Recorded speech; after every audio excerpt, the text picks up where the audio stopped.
தாய்போல் தமிழ் மொழியை வணங்க வேண்டும், தன்மானம் துணிச்சலோடு விளங்க வேண்டும்.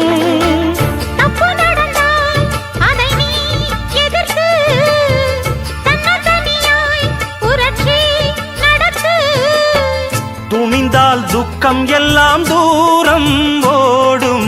ஊரு மொத்தமும் ஒன்றுபட்டதை ஓங்கி சொல்லிடும்.